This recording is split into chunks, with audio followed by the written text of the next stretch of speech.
Кой е Исус Христос и какво ни казва за себе си? Аз съм пътят и истината и животът.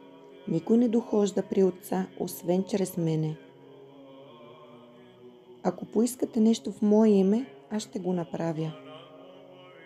Защото който иска да спаси душата си, той ще я погуби. А който погуби душата си заради мене, той ще я спаси. Аз съм Алфа и Омега, начало и край, първият и последният. Истина, истина ви казвам, преди Аврам да е бил, аз съм. Аз съм добрият пастир. Аз и Отец едно сме. Аз дойдох, за да имат живот и да имат в изобилие.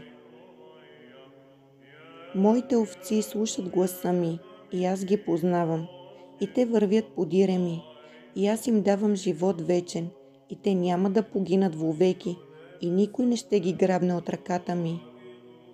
Аз съм светлината на света. Който ме последва, той не ще ходи в мрака, а ще има светлината на живота.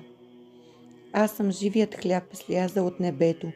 Който яде от този хляб, ще живее вовеки, а хлябът, който аз ще дам, е моята плът, която ще отдам за живота на света.